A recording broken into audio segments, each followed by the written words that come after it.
সাইয়্যিদুল মুরসালিন খাতামুন নবিয়্যিন শাফিউল মুযনিবিন আনাসিল গরিবিন মুহাম্মদুর রাসূলুল্লাহ সাল্লাল্লাহু আলাইহি ওয়াসাল্লাম। সম্মানিত উপস্থিতি, সম্মানিত মেহমানবৃন্দ,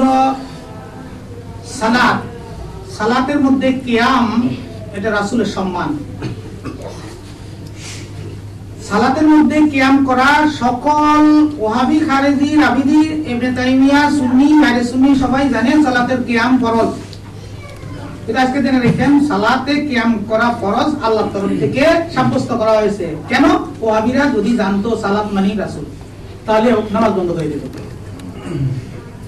যদি অরিজিনালি ওয়াহাবিরা জানতো সালাতের হাকিকত রাসূল, তাহলে টোটাল নামাজ বন্ধ করে দিত। এমন কি প্রমাণ করতেছি, বাংলাদেশের সমস্ত ওয়াহাবিরা মসজিদগুলো দখল করে আছে। এটাকে যদি 2 মাসের ছুটি দেওয়া হয় তাহলে, এবং অবজার্ভ যদি করা হয় যে তারা কি আসলে নামাজ পড়ে না নামাজ পড়ায়, এই অবস্থায় তাদেরকে 2 মাসের ছুটি দিয়ে পিছনে যদি গোয়েন্দাগিরি করা হয়, তাহলে অরিজিনালি তারা নামাজ পড়ে না এবং তারা নামাজ পড়বে না, শুধু নামাজ পড়ে শুধু চাকরির জন্য। আর যদি আল্লাহ পাক রাসূল পাক সাল্লাল্লাহু আলাইহি ওয়াসাল্লামের হাকিকত সালাতের হাকিকত বুঝতে দিত কোন ওয়াহাবিকে, তাহলে ওয়াহাবিরা আগেই বলতে দিত সালাত করার দায় নাই।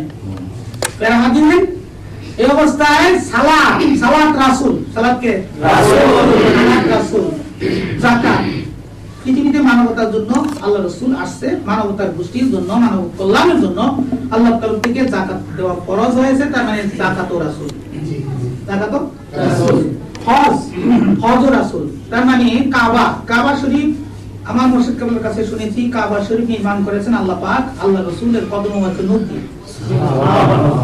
আর কদম মুবারকে নূর দিয়ে তৈরি করার কারণে ওটার নাম কাবা। কাবা শব্দ তো পায়ের নিচের অংশটাকে কাবা বলে। আল্লাহ রাসূল সরকার দু আলমের মাথা মুবারকের নূর দিয়ে মদিনা তৈরি করেছেন। আরো একটা জিনিস আপনাদের সকলকে জানিয়ে দিচ্ছি, আমার মুর্শিদ কেবলা রাসূলের হাকিকত বর্ণনা করতে গিয়ে বলছেন কাবা শরীফের দরজা পূব দিকে, তার মানে বাংলাদেশের দিকে। সুবহানাল্লাহ। এমনকি রাসূল পাক সাল্লাল্লাহু আলাইহি ওয়াসাল্লামের মাথা মুবারক পশ্চিম দিকে এবং পা মুবারক পূব দিকে, তার মানে রাসূল আমার বাংলাদেশের দিকে। সুবহানাল্লাহ। আরো একটি আপনাদেরকে জানিয়ে দিচ্ছি, বাংলাদেশের সীমান্ত মানে বাংলাদেশের ম্যাপ, যদি ম্যাপটা যদি সার্কেল করা হয় এবং মাপা হয়, তাহলে চট্টগ্রাম থেকে সোজা স্কেলে কাবা শরীফের দরজা, চট্টগ্রাম থেকে সোজা স্কেলে কাবা শরীফের দরজা এবং ঢাকা থেকে সোজা স্কেলে রাসূল পাক সাল্লাল্লাহু আলাইহি ওয়াসাল্লামের রওজা।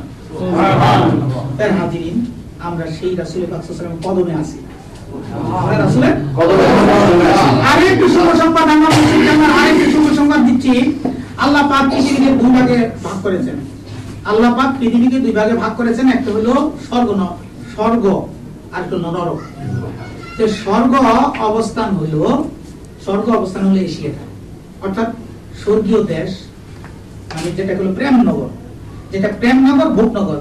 ইউরোপ, আমেরিকা এবং রাশিয়া বা আমাদের বাংলাদেশের সীমান্তের পূর্ব অঞ্চলটা হলো ভোটনগরে পড়ে গেছে। এখন বাংলাদেশের জান্নাতের টুকরা বাংলাদেশের মানে বাংলাদেশ ভারত উপমহাদেশের সীমানায় পড়েছে। এই অবস্থায় আল্লাহ রাসূল প্রত্যেকটা ক্ষেত্রে আপনাকে প্রমাণ করতে হবে রাসূল আছে, প্রত্যেকটা ক্ষেত্রে সেখানে আপনার অস্তিত্ব বিলীন হবে, তার মানে রাসূল প্রমাণ করতে হবে রাসূল আছে প্রত্যেকটা ক্ষেত্রে। এমনকি বস্তু, ব্যক্তি, সত্তা, প্রাণী, গাছপালা, তরুলতা, ইহা তককে আমার মুর্শিদ কেবলা একটা কথা বলছিলেন যে লা ইলাহা ইল্লাল্লাহ মুহাম্মাদুর রাসূলুল্লাহ, তার মানে আল্লাহ ও মুহাম্মদ, এই 9টা অক্ষর দিয়ে গোটা কোরআন শরীফ নাযিল হয়েছে। কোরআন শরীফে এমন কোন শব্দ নাই যে শব্দের মধ্যে আল্লাহ আর রাসূলের শব্দ নাই, অক্ষর নাই, সাজানো হয়েছে। সুতরাং প্রত্যেকটা ক্ষেত্রে আমাকে প্রমাণ করতে হবে আমার রাসূল হলো আগে, আমার রাসূল আগে। যে রাসূলকে আগে দিব সে আগে থাকবে।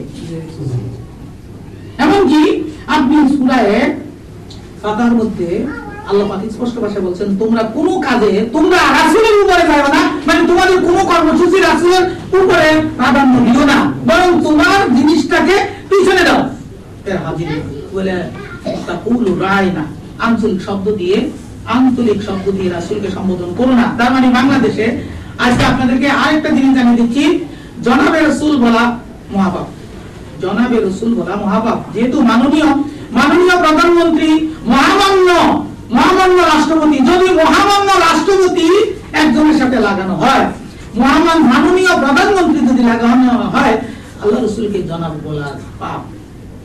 আল্লাহ রাসূলকে জনাব বলা আল্লাহ রাসূলকে জনাব বলা পাপ। সুতরাং রাসূলকে খাটো করবেন না।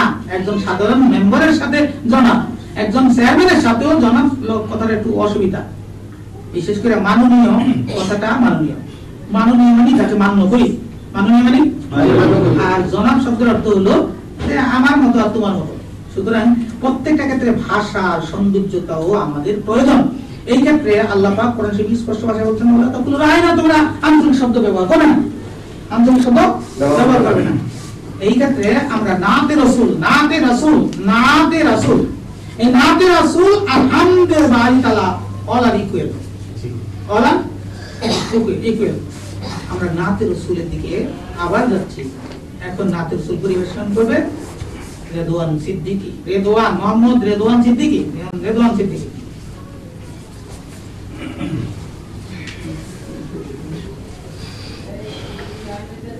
السلام عليكم ورحمة الله وبركاته. وعليكم السلام ورحمة الله وبركاته. يا سيدي الحم لنا، يا سيدي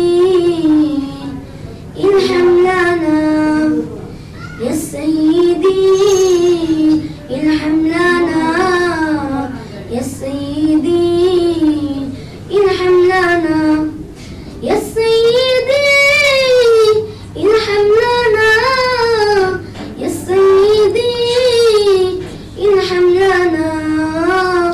الله الله الله الله الله الله